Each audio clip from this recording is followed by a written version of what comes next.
You are about to witness the most calculated act of military deception in human history. 73,000 men standing against 85,000, and a battlefield chosen not to defend an empire, but to swallow an enemy whole. At exactly 8 o'clock on the morning of December 2nd, 1805, a dense, freezing fog blankets the rolling hills of Moravia. To the Allied High Command, the French army appeared utterly paralyzed, divided, and ripe for complete destruction. From their elevated positions on the Pratzen heights, the combined armies of Russia and Austria looked down into the mist. They believed Napoleon had made an unforgivable strategic blunder by exposing his entire southern flank along the Goldbach stream. Down in the frozen valley, cloaked by heavy mist, French commanders stood beside their men in total silence. They held strict orders not to light fires, not to shout, and not to fire a single musket until the trap had fully sprung. 24,000 veteran French infantrymen stood motionless in the freezing dawn.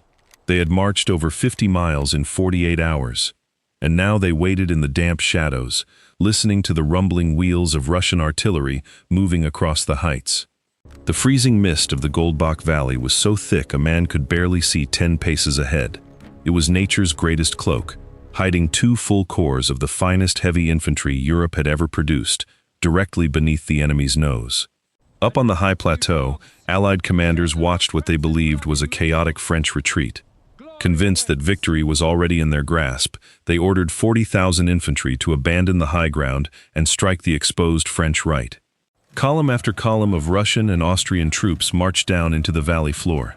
They were abandoning the single strongest defensive position in Central Europe, completely unaware that their movements had been predicted to the exact minute 2 days prior. General officers checked their pocket watches in the quiet gloom of the valley. Every minute of Allied movement drained the enemy's center of reserves, turning a fortress of high ground into an empty, undefended void, waiting for the counterstrike. Muskets were primed and bayonets locked into place without a sound. These French veterans knew that their survival and the fate of the entire empire depended on absolute discipline. One stray shot could ruin the greatest ambush in military history. On the tactical board, the Allied army was committing suicide in slow motion. As their massive left wing pushed toward the southern villages, a deadly 2-mile gap was tearing open right through the center of the coalition line on the Pratzen plateau. And then, at exactly 8:30, the miracle happened. The freezing mist began to roll away like a stage curtain, and a blinding crimson light broke over the eastern horizon. The legendary sun of Austerlitz had arrived to illuminate the battlefield. With the burning sun cutting through the vapor, the French command received the final order. Swords were drawn and battle standards unfurled. The moment of deceptive weakness was officially over, and the masterstroke of the campaign was ready to strike. Rising out of the valley floor, where the Russian reconnaissance swore no French forces existed, 16,000 bayonets began their rapid ascent up the slopes of the Pratzen. The trap had sprung, and the shockwave was about to hit. Looking back toward the high ground they had just abandoned, Allied commanders froze in sheer disbelief. The French were not fleeing toward Vienna, they were storming the heart of the battlefield. But to understand how this happened, we must go back. To understand why 85,000 men were standing on that freezing ridge, you have to look at the map of Europe in the late autumn of 1805. The entire continent was on the brink of total conflagration. 6 weeks before Austerlitz, Admiral Lord Nelson had annihilated the combined French and Spanish fleets at Cape Trafalgar. France had completely lost command of the sea, leaving Napoleon with only one path: total domination on land. Bankrolled by millions of pounds in British gold, the Third Coalition was born. King George III had successfully united the Austrian Empire and the Russian Empire into the largest military crusade Europe had ever witnessed. From the frozen steppes of Russia and the mountains of Bohemia, 90,000 seasoned soldiers were marching west. 278 heavy siege and field guns rolled steadily along the frozen roads of Central Europe. At the head of this massive alliance rode 2 supreme monarchs, Emperor Francis II of Austria and the ambitious 27-year-old Tsar Alexander I of Russia, eager to win military glory on European soil. Napoleon reacted with breathtaking speed. In late August, he took 200,000 men stationed on the English Channel and marched them 500 miles across Europe in just 5 weeks. It was a logistical miracle. French soldiers marched 30 miles a day through freezing autumn rains, carrying 60 pounds of gear on their backs. They called themselves the Emperor's Legs, outmarching every traditional military timeline established in European history. At Ulm, Napoleon struck first, encircling and capturing 30,000 Austrian troops without fighting a major pitched battle. But while Ulm was a brilliant tactical triumph, it failed to solve the empire's ultimate existential crisis. The main Russian army under General Mikhail Kutuzov had slipped through the net. Kutuzov retreated methodically eastward into Moravia, burning bridges and dragging the French deeper into a hostile winter wilderness far from home. By late November, the Grande Armée was dangerously overextended. French supply lines stretched 500 miles back to Paris through unstable conquered territory. Every mile advanced meant fewer men to fight and more mouths to feed.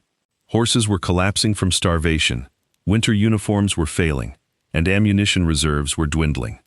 French generals knew that their army could not survive an extended winter campaign against two massive continental empires in Bohemia. And then came the most terrifying diplomatic intelligence of the war. Prussia, possessing 200,000 fresh, highly drilled soldiers, was preparing to declare war on France within days, threatening to sever Napoleon's rear completely. Napoleon was running out of time. If he retreated, the coalition would crush him. If he waited, Prussia would cut his throat from behind. He had exactly 1 week to force a decisive battle and destroy both empires. He rode across the barren plateau of Austerlitz in late November, studying every hill, creek, and frozen pond with mathematical precision. He told his staff, "Study this ground well, gentlemen. We shall fight upon it." The stage was set for the ultimate gamble. Napoleon did not just need a victory. He needed an absolute, undeniable masterpiece of tactical destruction that would shatter the coalition in a single afternoon. Stay with us. Among the senior commanders serving in Marshal Soult's 4th Corps was a veteran general of the Republic. He was 48 years old, a man who had earned his golden epaulets through 15 years of relentless frontline combat. Like many officers of the Grande Armée, he carried a fierce, burning ambition into this campaign. He needed to prove his tactical brilliance before the Emperor, driven by the absolute belief that French discipline was completely invincible. On the morning of November 30th, this veteran general rode to the summit of the Pratzen heights. Looking across the rolling terrain, he saw what every trained military officer in Europe would see: an unassailable defensive fortress. The Pratzen Plateau was the geographical keystone of the entire region. Rising 80 feet above the surrounding marshy streams, whoever held this central ridge commanded artillery fire lines across every approach route in Moravia.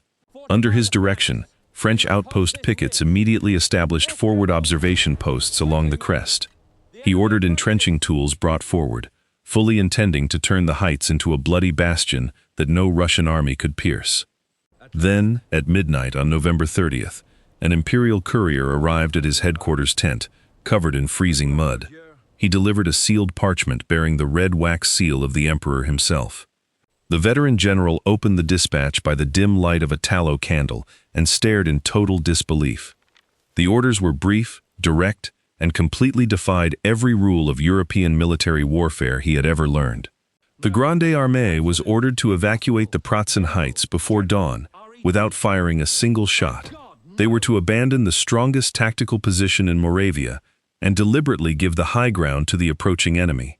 Under the cover of a freezing winter night, French regiments began their silent descent down the reverse slopes. Officers rode in sullen silence, while veteran sergeants cursed quietly under their breath as they left their fortifications behind. Among the withdrawing ranks was a young line infantryman of the 10th Leger. He had spent 3 grueling days marching across Bohemia, only to be ordered to surrender the high ground to an enemy he had not even seen. On the strategic map, the French retreat looked like utter panic. The entire French center pulled back 2 miles to the west, crowding behind the swampy Goldbach Brook and leaving the heart of the battlefield completely wide open. Inside the Emperor's command pavilion, several divisional commanders voiced their grave concerns. To surrender the Pratzen meant allowing 80,000 Allied troops to look directly down into the French camp and dictate the battle. Napoleon listened calmly to his anxious generals, his face illuminated by the flickering hearth. He gestured toward the map and spoke the famous doctrine: when the enemy is making a false move, we must never interrupt him. The emperor explained his master plan. The retreat was not a concession, but irresistible bait. By giving the Allies the heights, they would convince the young Tsar that the French army was weak, terrified, and preparing to flee. Standing in the dark valley, the veteran general looked up at the deserted ridge, his skepticism transforming into chilling anticipation. The bait had been cast into the freezing night. Now, Europe had to see if the kings would bite. On the freezing evening of December 1st, 1805, 70,000 French soldiers gathered around their campfires. It was the eve of the first anniversary of Napoleon's coronation. Soldiers boiled frozen potatoes and shared dry bread against the bitter wind. They were exhausted from weeks of forced marching, yet an extraordinary current of confidence ran through every regiment. General officers walking the lines observed something rare in military history: an army that possessed absolute, blind faith in its supreme commander, ready to execute an impossible tactical maneuver on command.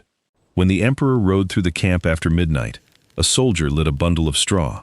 Within seconds, the gesture spread across 3 full miles of front like wildfire. Over 70,000 men lit straw torches, illuminating the Moravian night in a sea of golden flame. Cheers of Vive l'Empereur echoed across the valley, celebrating the anniversary of his coronation. Veterans shouted promises directly to their commander, swearing they would celebrate his anniversary by capturing the artillery of 2 empires before the next night fell over the frozen plains. Across the valley, Allied sentries on the heights stared down at the blazing inferno of light in total confusion. Their commanders immediately assumed the French were burning their baggage train to retreat. On the Russian tactical board, this fiery spectacle was interpreted as the final proof of French collapse. The young aristocrats around Tsar Alexander believed Napoleon was fleeing toward Vienna under darkness. Inside the imperial command tent at 2 in the morning, the final battle order was read aloud. The plan was dictated with the mathematical clarity of a clockmaker setting a lethal gear.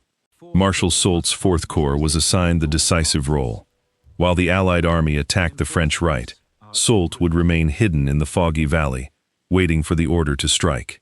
Meanwhile, 60 miles to the south, Marshal Davout's 3rd Corps was completing an almost inhuman forced march from Vienna, covering 70 miles in 48 hours, to reinforce the sacrificial right flank. On the tactical map, Davout's exhausted vanguard slipped into position near the Abbey of Regern in the dead of night, providing the steel backbone that would prevent the right from collapsing.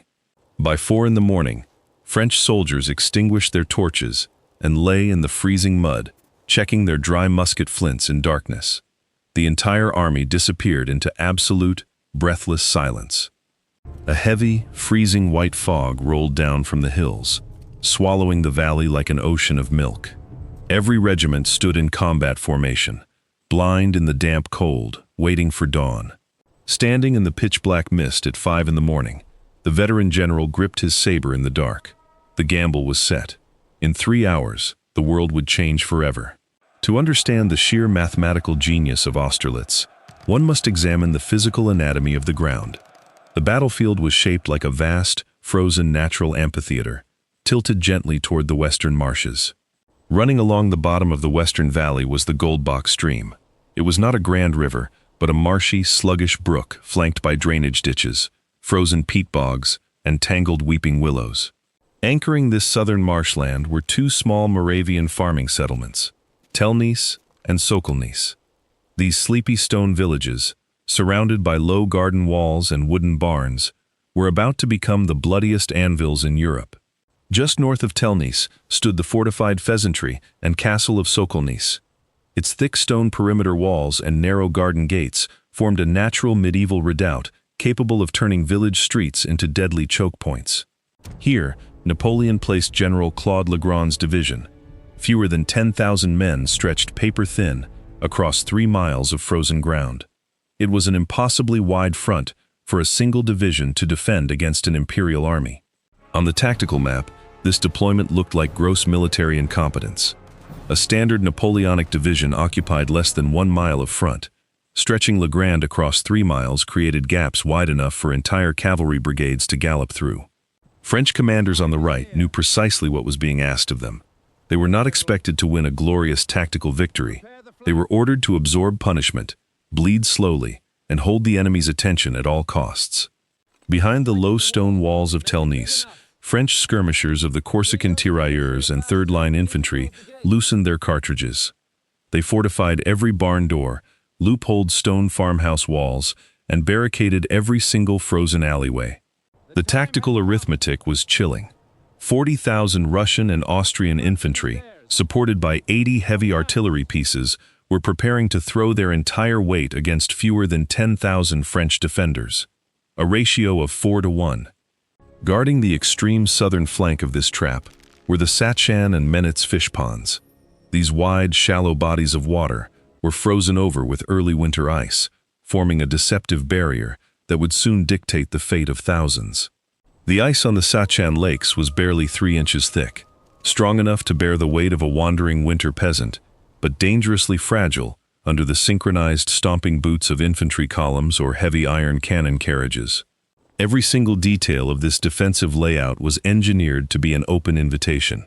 Napoleon wanted the Allied generals to look at the southern flank, see the fragile French line, and believe they had discovered an easy path to total victory.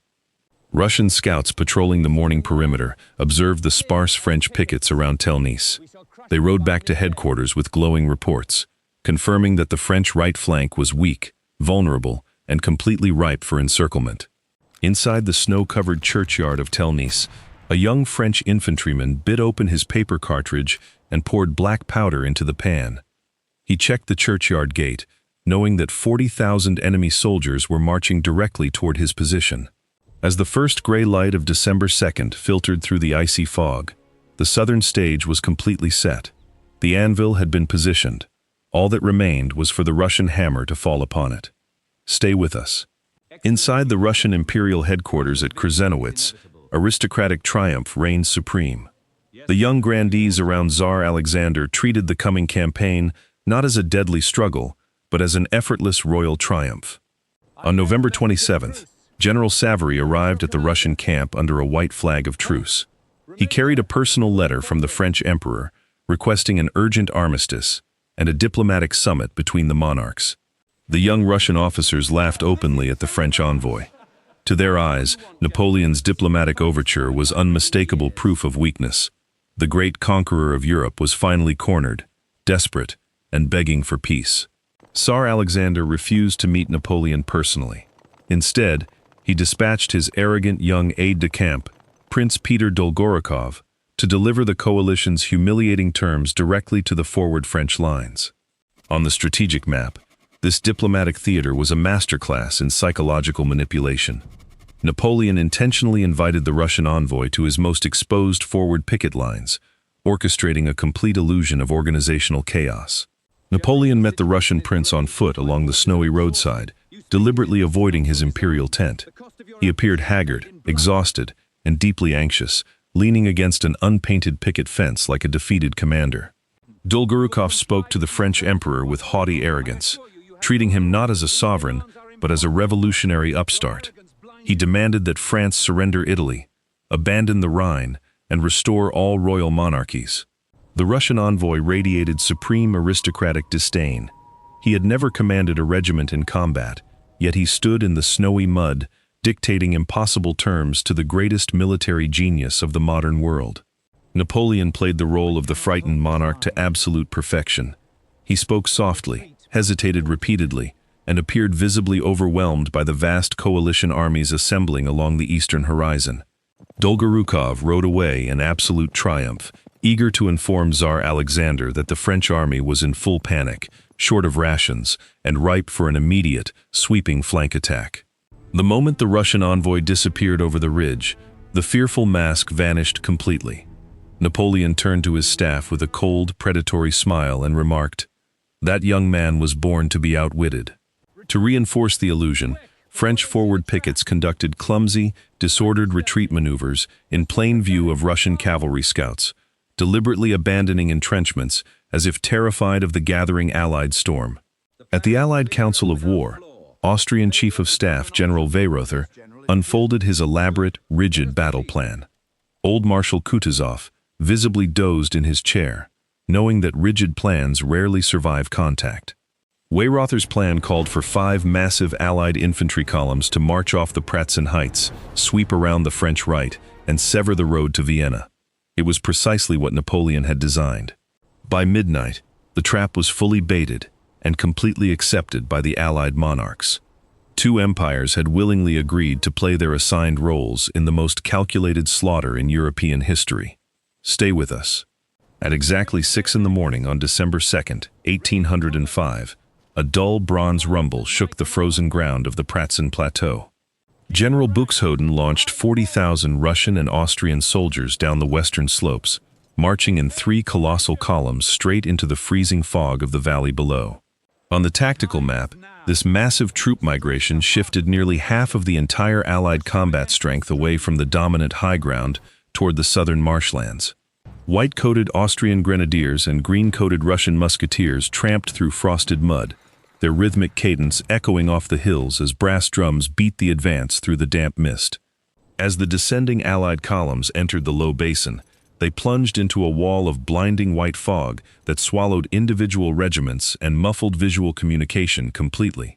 Behind the stone walls of Telnice, French pickets listened to the terrifying, growing thunder of thousands of approaching boots, checking their musket locks in the freezing darkness. French commanders along the thin southern line stood with drawn sabers, knowing they had to hold off a force 4 times their size for 3 agonizing hours. At 7 o'clock, the first Austrian skirmishers under General Kienmeyer emerged from the mist, spotting the low stone walls and thatched cottage roofs of the village of Telnice. From every barn window and vineyard wall, French skirmishers opened a blistering musketry volley, cutting through the freezing dawn air and halting the Austrian advance guard in its tracks.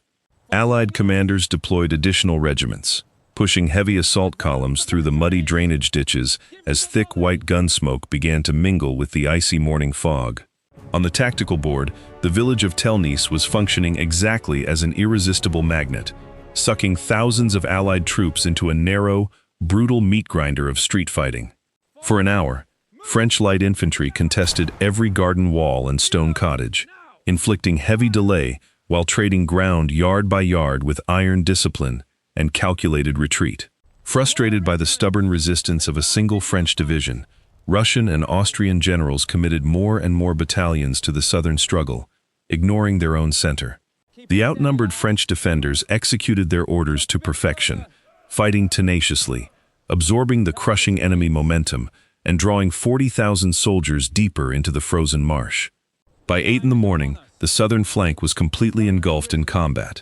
The Russian hammer was striking the anvil, leaving the central heights completely stripped of defenders. And here is where things get interesting. 40,000 Russian and Austrian soldiers slammed into the frozen streets of Telnice, expecting a routed army, but finding an unbreakable wall of veteran steel. Behind low garden walls and overturned wagons, General Legrand's defenders met the Russian tidal wave with point-blank volleys, holding their ground against 4-to-1 numerical odds in the freezing Moravian mud. Muskets grew burning hot to the touch as French infantrymen loaded and fired continuously through the smoke. When ammunition ran low, soldiers scavenged paper cartridges from fallen comrades beneath the churchyard wall. On the tactical board, the Allied left wing was compressing into a violent bottleneck. Instead of severing the Vienna road, 40,000 troops became hopelessly entangled in brutal street combat. North of Telnice, Russian columns swarmed against the Sokolnitsa pheasantry, throwing battalion after battalion against the fortified stone manor house, in an increasingly desperate bid for a decisive local breakthrough. Inside the pheasantry orchard, the famous Corsican tirailleurs contested every tree trunk and garden gate. They fell back only when completely overwhelmed, turning every farmhouse into a miniature fortress of bloody delay. The village of Telnice changed hands 3 separate times in 90 minutes. Streets became choked with discarded equipment and dense black powder smoke, yet the thin French lines stubbornly refused to snap under pressure. Just as Legrand's exhausted regiments reached their breaking point, the veteran battalions of Marshal Davout's Third Corps slammed into the Russian flank, having completed a miraculous 70-mile forced march from Vienna. General Freind led his division straight from the march into combat, charging through the freezing morning mist with bayonets leveled, throwing the surprised Russian vanguards backward out of the burning village outskirts. For 2 agonizing hours, the southern sector became a roaring furnace of artillery fire and musketry. Davout's iron discipline stabilized the line, anchoring the French right flank against the weight of 2 empires. Allied staff officers watched in growing disbelief as their massive numerical superiority produced nothing but mounting casualties. The French right flank seemed possessed by demons, refusing to retreat even a single pace further. Men fought knee-deep in the freezing peat bogs of the Goldbach Brook. Ice cracked underfoot, freezing water soaked through wool trousers, yet the struggle raged without a moment of respite across the marshes. An anonymous French line infantryman bit open his 35th paper cartridge, his hands blackened with soot and raw from the cold, firing with mechanical precision into the swirling gray fog across the stream. On the tactical map, the master trap achieved perfection. 5 massive Allied columns were now hopelessly committed to the southern meat grinder, leaving the central plateau of Pratzen completely abandoned and defenseless.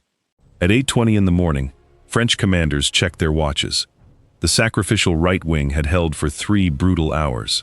The anvil had absorbed the blow. The hour of the hammer had arrived.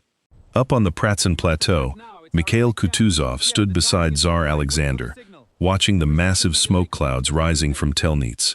The old general was deeply uneasy, refusing to send his central reserves into the southern fight. But the 27-year-old Tsar was surrounded by reckless courtiers who demanded an immediate attack. They could not understand why 20,000 veteran Russian soldiers were standing idle while their comrades were engaged south. Tsar Alexander rode forward to Kutuzov and demanded, "Why do you not advance, General? We are not on the Empress's field in St. Petersburg, where a review does not begin until all the regiments have formed up." Kutuzov looked at his sovereign with cold, heavy resignation and replied, "Sire, it is precisely because we are not on the parade ground that I am not moving. But if your Majesty commands it, we shall advance." On the tactical map, this fateful imperial order set the 4th and final central column in motion. General Kollerat's Austrian battalions and Miloradovich's Russian infantry began their slow, lumbering descent off the Pratzen plateau. Step by step, the last reserves of the Allied center marched down into the foggy ravine, abandoning the dominant crest. With every yard they descended, the central keystone of the entire European coalition was stripped completely bare. On the strategic board, the fatal gap was now absolute. Between Prince Bagration's northern wing and Buxhoden's massive southern assault lay an empty 2-mile void, completely unprotected by a single battalion of Allied infantry or cannon. The wind-swept summit of the Pratzen Heights was now eerily silent. Abandoned campfires smoked in the frosted grass. Empty artillery positions faced the western valley, and not a single soldier stood to defend the highest point in Moravia. Down on the Zurlin hill, Napoleon lowered his brass telescope and turned to his assembled marshals. Through the clearing fog, he had watched the last Russian battalion step off the crest, exactly as he had calculated 48 hours earlier. The French Emperor turned to Marshal Soult, commanding the 4th Corps, and asked a single, quiet question. "How long will it take your troops to reach the top of the Pratzen Heights from the valley floor?" Soult glanced down at his pocket watch and replied with absolute professional precision, "Less than 20 minutes, sire. My divisions are concealed in the hollows and ready to march the moment you give the word." Napoleon raised his gloved hand and shook his head with a cold, calculated smile. "Then let us wait another quarter of an hour.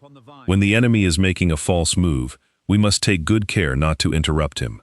On the tactical overview, 16,000 French heavy infantry, under Generals Saint-Hilaire and Vandamme, were coiled like a steel spring in the valley depressions around Puntowitz, completely hidden from the blind Russian staff officers above. In the low valley mist, veteran French line infantry checked their bayonets one final time in absolute silence. They stood shoulder to shoulder in dense assault columns, counting down the final minutes before launching the greatest central attack in military history. At exactly 8:30, the 15 minutes expired. Napoleon nodded to Marshal Soult. Across the valley floor, French drums beat the thunderous pas de charge, and 24 battalions began their rapid, unstoppable ascent toward the empty heights. And this is where the story turns. Out of the vanishing morning fog, 16,000 French heavy infantry surged up the slopes of the Pratzen heights like an unstoppable rising tide. They marched at double-quick time, bayonets fixed, drums pounding the cadence of advance. In less than 20 minutes, the French Fourth Corps was within sight of the deserted crest. The legendary sun of Austerlitz burned away the last wisps of valley mist, illuminating a glittering wall of steel moving steadily toward the empty heart of the Russian army. On the tactical map, the masterstroke executed with mathematical precision. The bold blue wedge drove directly into the undefended void, slicing the Allied army cleanly into two halves. Turning back in his saddle, Tsar Alexander froze in horror. Where Russian reserves should have stood, thousands of blue-coated French infantry were suddenly appearing on the horizon behind them. Kutuzov shouted frantic orders to wheel the fourth column around, desperately crying out, "The heights must be recaptured, or we are all lost." But it was already too late. Austrian and Russian battalions scrambled to reverse direction on the icy slopes, their formations descending into complete organizational chaos under the shock of the sudden French appearance. French line infantry crested the rocky summit of the Pratzen plateau, delivering a blistering, coordinated musket volley into the panicked vanguards of the turning Allied battalions below. For 45 brutal minutes, the summit of the plateau became an inferno of black powder smoke and point-blank musketry, as both sides fought desperately for the high ground.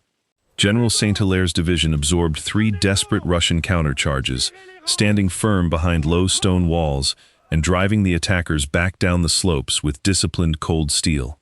On the tactical board, the Russian center shattered completely. Column 4 disintegrated under the twin assaults of Saint-Hilaire and Vendôme, fleeing eastward in absolute, uncontrollable panic.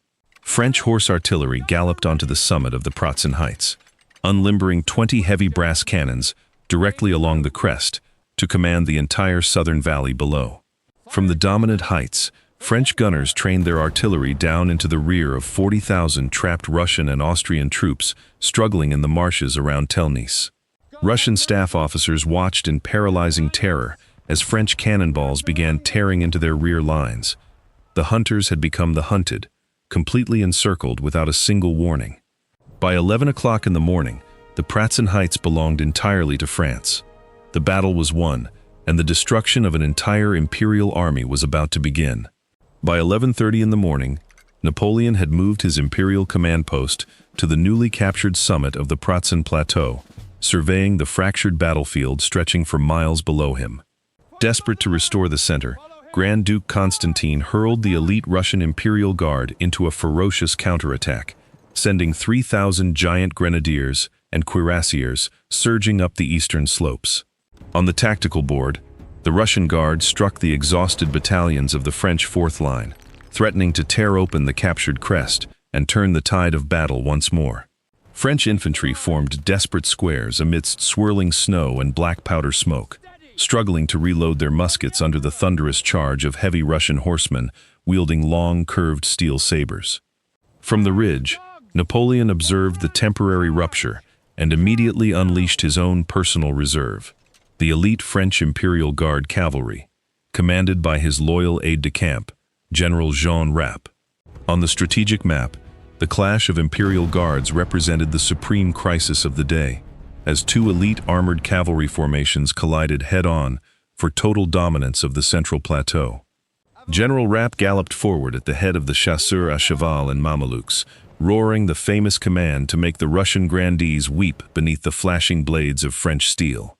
The collision between French and Russian Guard cavalry was instantaneous and brutal, sending sparks flying from clashing steel blades as horses reared in the frosted mud amidst deafening battle cries. The Russian Chevalier Guards were shattered in 20 minutes of ferocious combat. Prince Repnin was captured, and the elite guard of Tsar Alexander broke into disordered flight across the eastern plains. With the destruction of the Russian Guard, the tactical board showed complete Allied collapse. The center had vanished, leaving 40,000 troops in the southern valley, utterly severed from all communication.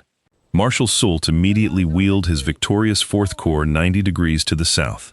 sweeping along the high plateau to roll up the exposed flank of the trapped Austrian and Russian columns. Looking down from the captured ridge, French line infantry watched the panicked Allied columns below, churning the snowy ground into frozen mud, hopelessly trapped between the heights and the marshy streams.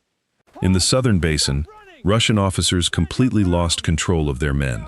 Disordered battalions dropped their muskets and knapsacks, attempting to push past artillery carriages in an uncontrolled surge to escape. The only open path of retreat lay to the south, funneled between the steep hills and the vast, white, snow-covered ice sheets of the Satschan and Menitz frozen fish ponds. As thousands of fleeing soldiers poured out onto the treacherous white ice, French artillery batteries on the high cliffs above began training their heavy brass muzzles directly down upon the frozen lakes.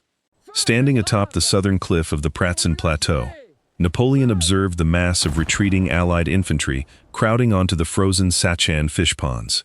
He turned to his artillery commanders and issued the fateful order: fire directly at the ice. 20 heavy brass 12-pounders erupted in unison, sending solid iron round shots screaming through the winter air.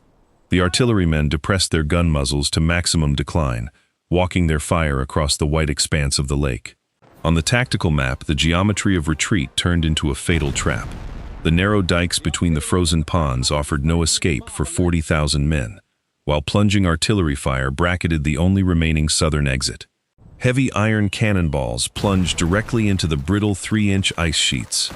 Upon impact, the solid surface shattered with deafening cracks that sounded like subterranean thunder rolling across the frozen Moravian basin. Spiderweb fractures tore across the frozen lakes in seconds. The ice gave way beneath the immense concentrated weight of horses, baggage carts, and thousands of panicked men scrambling desperately to reach the safety of the southern bank.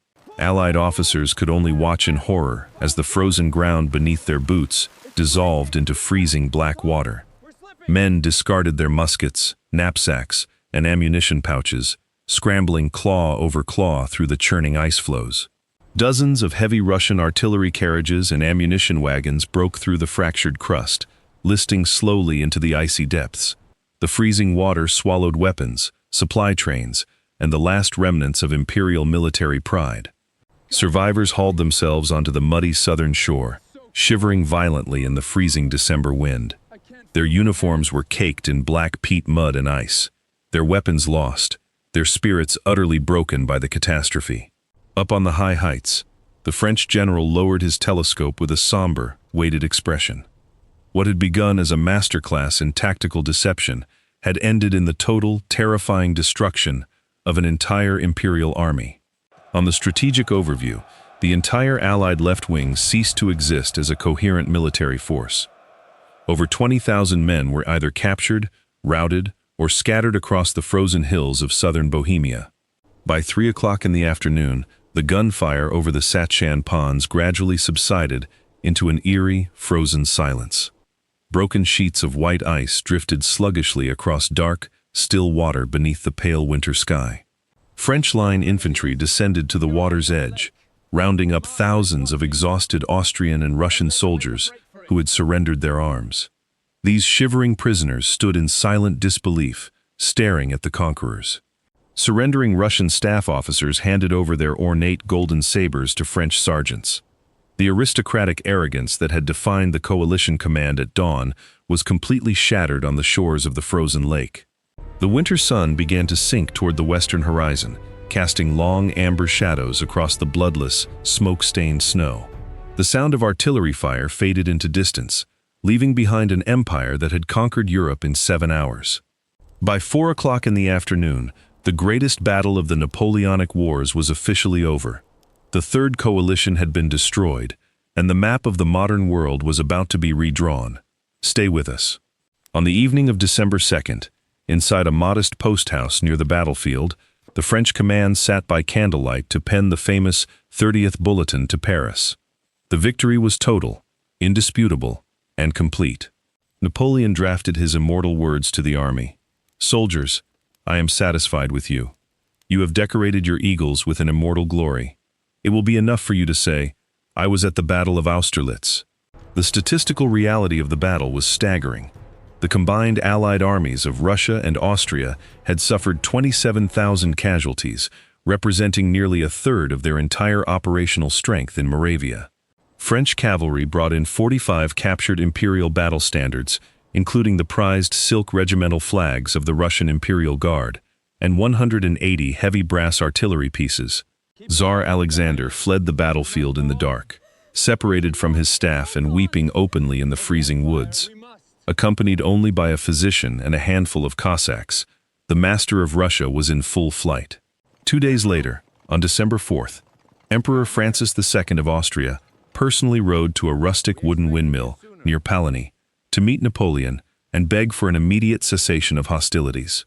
Napoleon greeted the Habsburg monarch by the open fire, saying with sharp wit, "I receive you, sire, in the only palace I have inhabited for the past 2 months." Francis replied, "You make such good use of it that it must please you." On December 6th, the Armistice of Austerlitz was officially signed. Under its terms, the Russian army was granted safe passage to evacuate Austrian territory immediately, leaving the Habsburg monarchy entirely alone. On December 26th, the Treaty of Pressburg was finalized. Austria ceded Venice, Dalmatia, and Tyrol, while agreeing to pay an astronomical war indemnity of 40 million gold francs to the French treasury. The geopolitical shockwave destroyed the oldest political institution in Europe. Within 8 months, Emperor Francis abdicated the imperial crown, formally dissolving the 1,000-year-old Holy Roman Empire forever. In its place, Napoleon created the Confederation of the Rhine, consolidating dozens of fractured German principalities into a unified satellite alliance of 16 states bound directly to the French Empire. In London, the news of Austerlitz shattered British Prime Minister William Pitt. Looking at a map of Europe hanging on his wall, he spoke his despairing final words. "Roll up that map. It will not be wanted these 10 years."